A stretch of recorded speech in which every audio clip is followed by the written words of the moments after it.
que sejas bem-vindo ao Quem Cala Consente. Ainda dentro da moda de repescar alguns temas importantes, hoje vou-te perguntar se percebes de amor.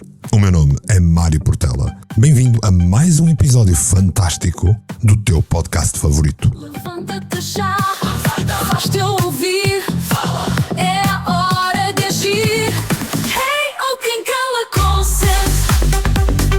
Hey, oh, ergue a tua voz. Fala, oh, palavra é lei. É a tua vez. Quem cala consente. Spiritus aeternae transtempora fluens. Gostas de ler?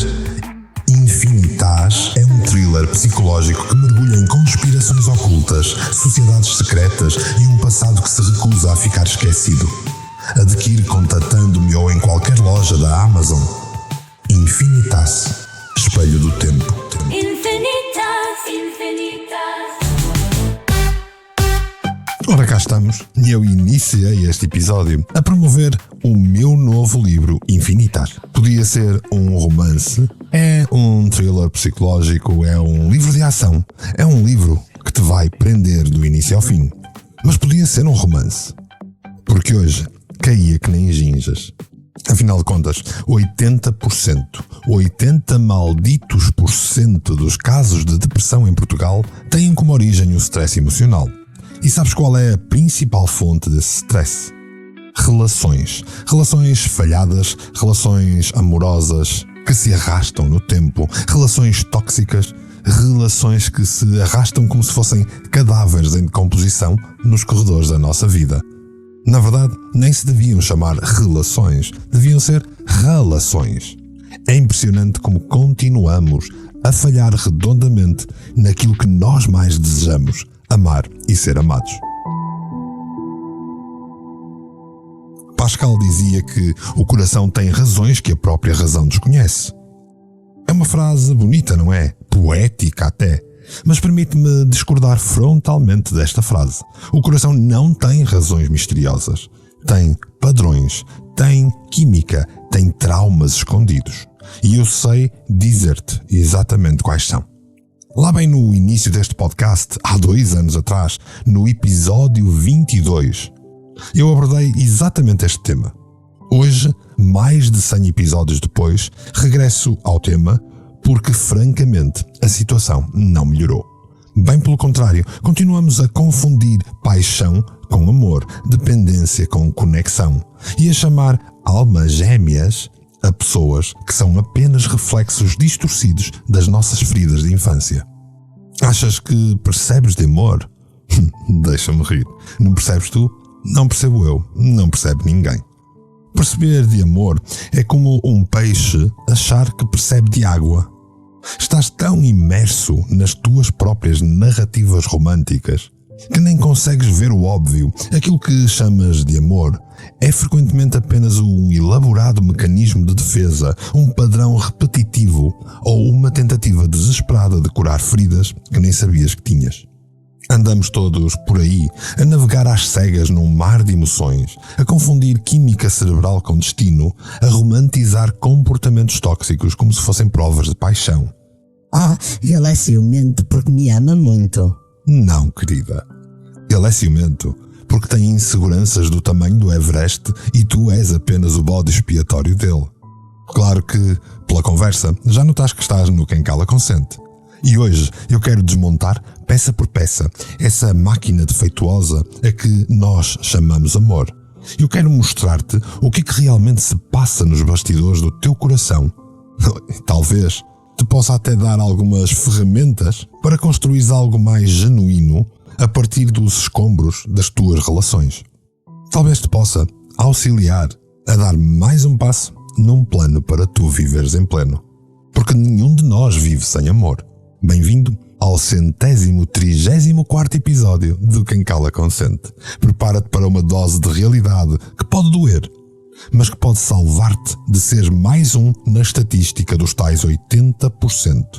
Vamos brincar aos cupidos, mas desta vez com conhecimento de causa.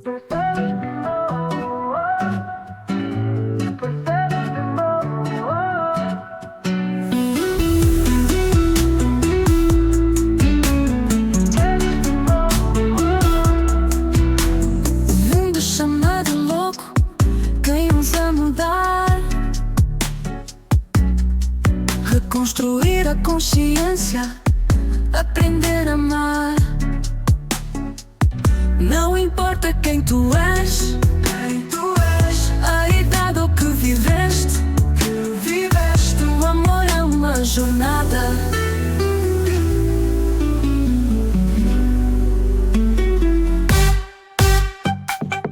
O mito do amor romântico.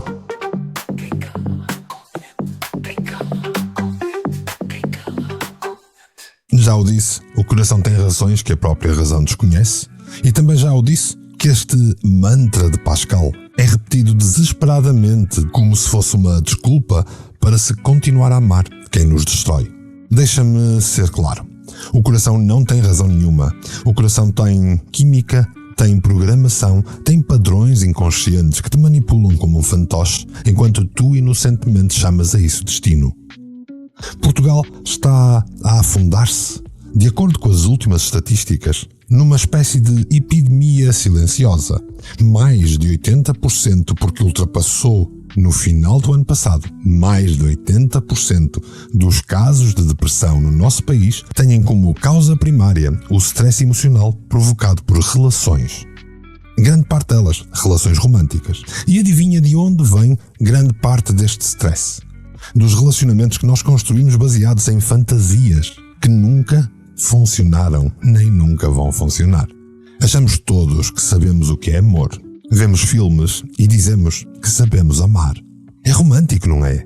Mas a verdade é que a maioria de nós anda apenas a repetir padrões disfuncionais que aprendemos enquanto crianças assustadas, a tentar curar feridas que nem sabíamos que tínhamos. É como tentares conduzir um Ferrari com os olhos vendados e culpar o carro quando bates contra o muro. Mas vamos começar pelo início, numa espécie de viagem do tempo ao episódio 22 deste mesmo podcast. Sabes aquela sensação avassaladora, aquele vórtice de energia incontrolável que sentes quando te apaixonas? Muitos de nós chamamos-lhe borboletas no estômago. Não é magia, não é destino, não é o universo a conspirar a teu favor. É feniletilamina, dopamina e norepinefrina, um cocktail químico que o teu cérebro produz para te levar na direção do amor. Sim, o teu próprio cérebro está a drogar-te com um propósito muito específico que nada tem a ver com almas gêmeas. Investigações neurológicas recentes mostram que este estado alterado de consciência, este apaixonamento, tem uma função evolutiva: criar ligação suficientemente forte para nos manter juntos o tempo necessário para descobrirmos se esta pessoa é realmente compatível connosco e se é aquela com quem queremos procriar.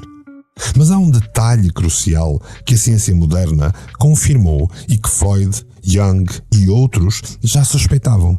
A pessoa por quem te sentes visceralmente atraído não é escolhida ao acaso, mas também não foi uma escolha do destino. O teu cérebro tem de facto um mapa, uma espécie de blueprint emocional formado entre o nascimento e os teus 6 anos de idade. É aquilo que os psicanalistas chamam de imago, ou seja, uma imagem composta das pessoas que cuidaram de ti, com todas as suas virtudes e, mais importante ainda, com todos os seus defeitos. E é este imago, este mapa, que determina por quem te vais apaixonar perdidamente ao longo da tua vida. É comum, depois de se falar com um psicólogo, ouvir alguém a dizer: Mas eu não estou à procura dos meus pais num parceiro. Claro que não, conscientemente. Mas o teu subconsciente, esse, está desesperadamente à procura de alguém que replique os padrões emocionais da tua infância. Porquê? Porque o teu cérebro acredita que encontrando alguém semelhante aos teus cuidadores, ou oposto aos teus cuidadores, terás uma segunda oportunidade para curar feridas que eles te possam ter causado ou reviver aquilo que tu gostaste de viver. Eu sei, é um mecanismo algo perverso e posto desta forma, retira todo aquele romantismo. Cresceste com um pai emocionalmente distante. Há uma forte probabilidade de sentir irresistivelmente atraída por homens que são emocionalmente indisponíveis. A tua mãe era controladora, Não te surpreendas se te apaixonares por mulheres dominadoras. O teu cérebro está a tentar reencenar um trauma original, na esperança ilusória, ou não, de que desta vez o final será diferente. Desculpa desmontar-te o romantismo, mas esta é a verdade inconveniente que nenhum filme romântico te conta. Não te apaixonas por quem te faz bem. Apaixonas-te por quem replica os padrões emocionais que o teu cérebro reconhece como familiares. E familiar raramente significa saudável. Pensa no último relacionamento que te partiu o coração. Consegues identificar padrões? Consegues perceber o que aconteceu? Aquela sensação de rejeição, de não seres suficiente, de teres que lutar pela atenção ou pelo afeto? De onde é que achas que tudo isso vinha realmente? Porque se olhares à tua volta, nem todos pensamos igual. Nem todos procuramos a mesma coisa num relacionamento. E amor devia ser universal. Provavelmente, as coisas pelas quais tu passaste não começaram com o teu ex. Começaram muito antes, quando eras demasiado pequeno para compreender o que estava a acontecer contigo. A neurociência moderna já mapeou como é que estas ligações se formam. Quando uma criança experiencia stress relacional crónico, seja por negligência, por excesso de controlo ou por inconsistência emocional, desenvolve-se um padrão específico de ativação no sistema límbico. Este padrão fica gravado e mais tarde, quando encontras alguém que ativa esse mesmo circuito, o teu cérebro diz-te: é este é o indicado, quando na realidade está apenas a reconhecer um padrão familiar do teu passado. O mais irónico é que quanto mais disfuncional foi a tua infância, mais intensa será a química que sentes com parceiros potencialmente problemáticos. É como se o teu cérebro aumentasse a dosagem da droga para te convencer a entrar numa situação que racionalmente deverias evitar. Esta é a primeira grande mentira do amor romântico, que a intensidade é um indicador de compatibilidade. Não é. A intensidade é frequentemente um indicador de trauma a ser repetido. Mas não te preocupes.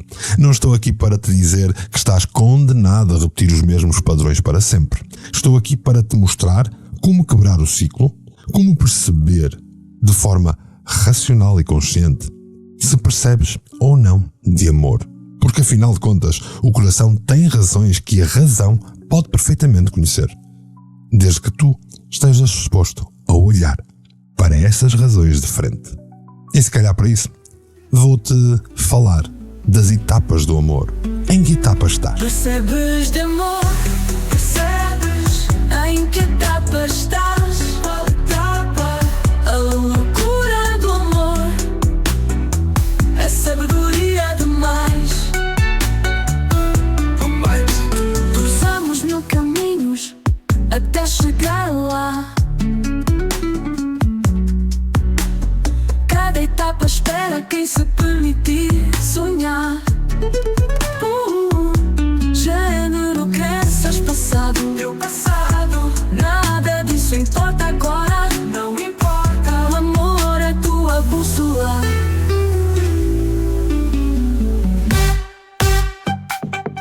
Etapas do amor.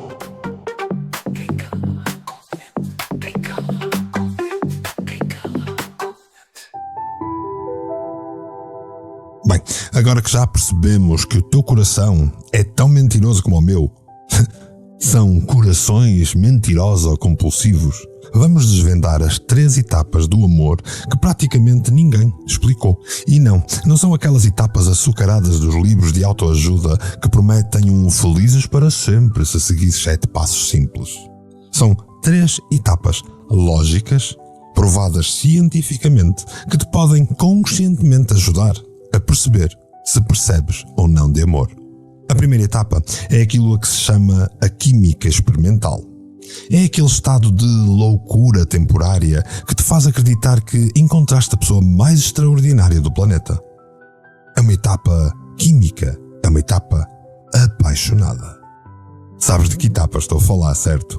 É quando passas horas a analisar cada mensagem quando não consegues comer. Quando o teu cérebro parece ter sido sequestrado. E na verdade, foi mesmo. O teu cérebro nesta fase é literalmente um laboratório químico descontrolado. A feniletilamina dispara, a dopamina inunda o teu sistema de recompensa e a norepinefrina acelera o teu coração. Estudos recentes da Universidade de Pisa demonstraram que os níveis de serotonina de pessoas apaixonadas são semelhantes aos de quem sofre de perturbação obsessiva-compulsiva. Sim, estar apaixonado é tecnicamente estar doente. É estar obsessivo, compulsivo e completamente alheio à realidade. Esta fase é absolutamente necessária do ponto de vista evolutivo, absolutamente necessária do ponto de vista psicológico. É o truque que a natureza encontrou para nos fazer ignorar todos os sinais de alerta e mergulhar de cabeça numa relação. Sem esta química maluca, provavelmente nunca nos arriscaríamos. O problema é que confundimos esta intoxicação química com algum tipo de sinal divino. Ai, nunca me senti assim antes. Claro que não. O teu cérebro ajusta a dosagem conforme a intensidade do padrão que reconhece. Quanto mais familiar for o padrão disfuncional que esta pessoa representa, mais potente será a droga que o teu cérebro vai produzir. É por isso que as paixões mais intensas são frequentemente aquelas que são mais destrutivas, porque estão a ativar os teus traumas mais profundos. O mais trágico é que esta fase dura em média entre 6 meses a 2 anos.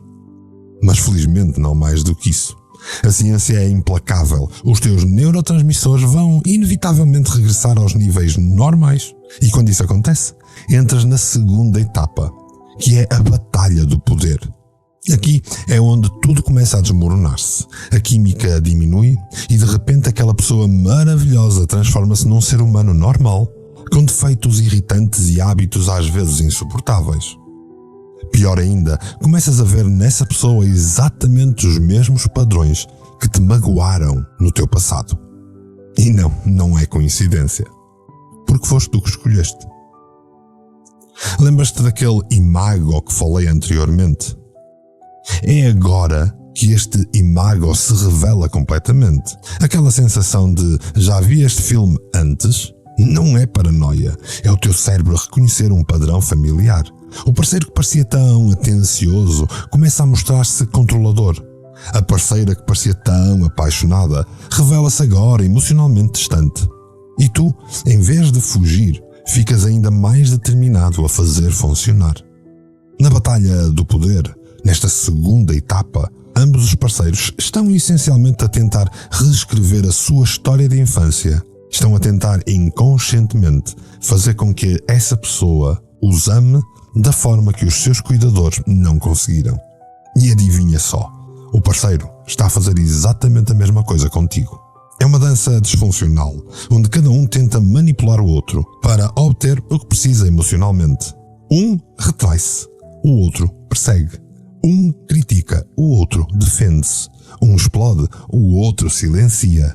Reconheces estes padrões? Provavelmente é o mesmo padrão que viste entre os teus pais, ou entre ti e os teus cuidadores, ou entre ti e os exes da tua vida.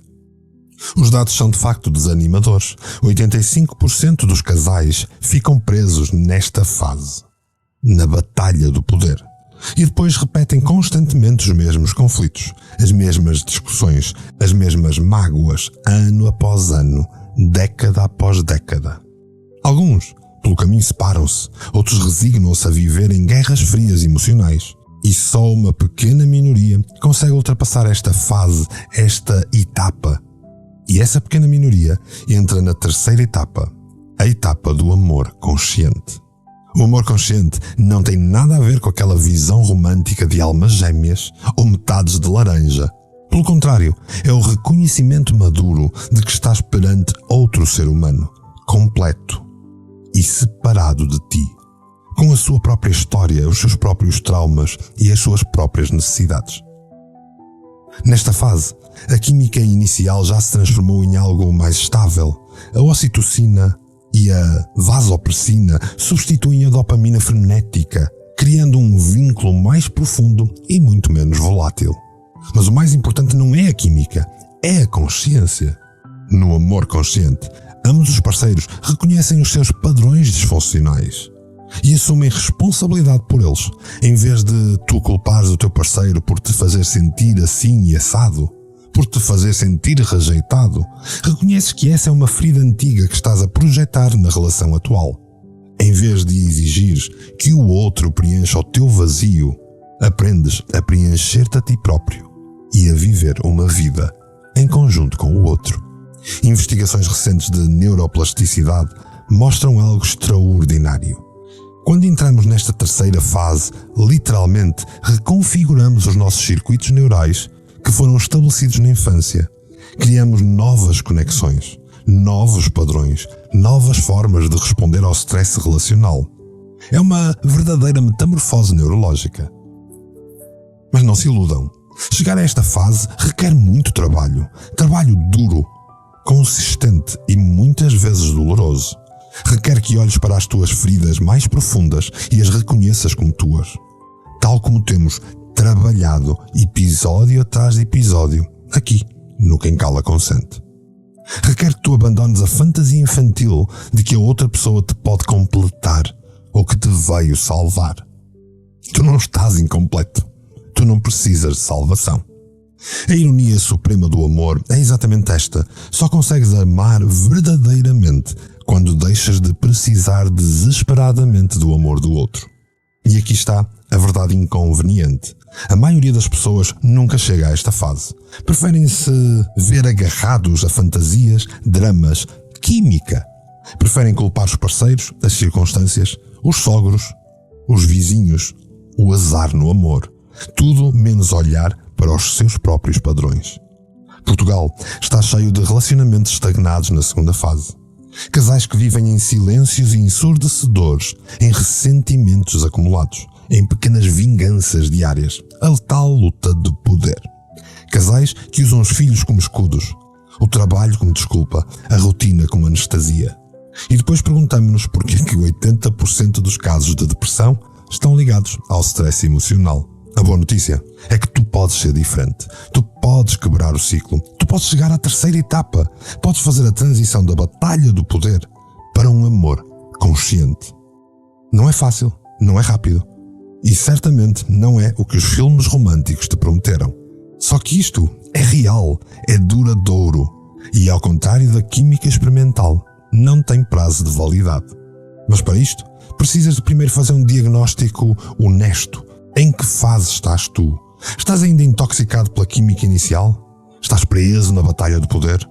A repetir os mesmos conflitos?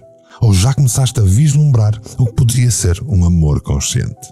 A resposta a esta pergunta é o primeiro passo para transformares a forma como amas. Então, percebes de amor? Cada etapa ensina. Cada passo transforma. O amor é tua escola.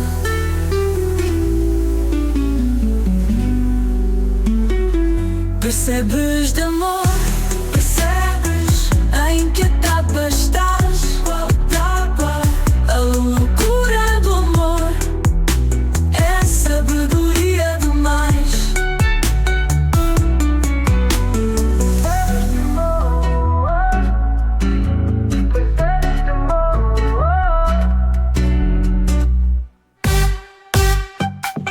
Ora bem, sobre amor havia tanto para falar. Havia e há. Porquê? Bem, habitualmente no Quem Cala Consente trago-te algumas técnicas, algumas formas de lidar com as coisas. Mas no episódio de hoje quis apenas alertar-te para, conscientemente, perceberes o que é que na verdade se passa quando se fala de amor. A minha ideia era tentar reduzir a tua capacidade de amar ou era tentar libertar-te conscientemente das relações tóxicas, dos momentos de dependência emocional a que possas passar. Deixo isso para a tua decisão. Não vamos ficar por aqui a falar de amor. Esta foi a primeira parte. No próximo episódio, eu quero-te falar do diagnóstico. Quero-te falar da melhor forma de tu poderes avaliar o amor consciente. Ouvinte Quem Cala Consente. Para a semana regresso com mais uma dose de verdades inconvenientes. Começamos por desmascarar a química do amor. Aquela droga natural que nos faz acreditar que encontramos a pessoa certa, quando na verdade encontramos a pessoa que ativa os nossos padrões mais familiares. Vimos como os nossos relacionamentos adultos são frequentemente tentativas inconscientes de curar feridas de infância. Mas isto é apenas o começo. Na próxima semana eu quero mergulhar contigo em ferramentas práticas, falar um pouco melhor sobre estas etapas do amor e talvez traga alguns exercícios específicos para te ajudar a quebrar os padrões, para te ajudar a melhorar nas etapas do amor. Se te reconheceste em alguma parte deste episódio, se sentiste aquele desconforto revelador que acompanha a verdade, então já estás no caminho certo, porque o primeiro passo para mudar, seja o que for, para alterar um padrão, é reconhecer que ele existe. É a consciência. Até lá, eu convido-te a observar os teus relacionamentos, passados, presentes. Olha para eles com novos olhos. Observa com atenção. À tua volta, observa os relacionamentos dos outros. Mas não olhes para o amor como uma história de azar. Não olhes para o amor como uma história de destino. Olha para o amor como algo que tu podes atingir. Se ouviste até aqui, é porque não és indiferente ao amor que mereces e tens alojado dentro de ti. Senão já tinhas retraído à tua concha inconsciente. E é por aí estás que eu te deixo o meu mais sincero e profundo agradecimento. Assim, polvilhado com um sorriso. Não te esqueças que se te interessa esta caminhada, podes demonstrar isso com uma subscrição. Se te interessam estes assuntos, se te interessa falar de amor, podes agradecer-me com uma partilha. Se quiseres auxílio e te fizer sentido, contacta-me, faz-me perguntas, diz-me de ti. Afinal de contas, quem cala, consente.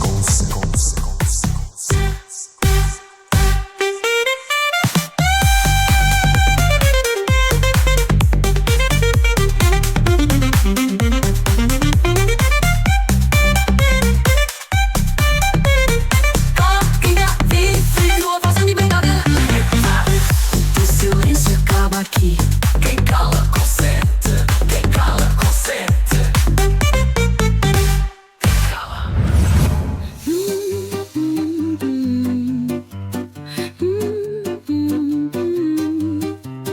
Hey, hey, hey. Mic check, vamos lá rolar. É meu portela, ideias a girar.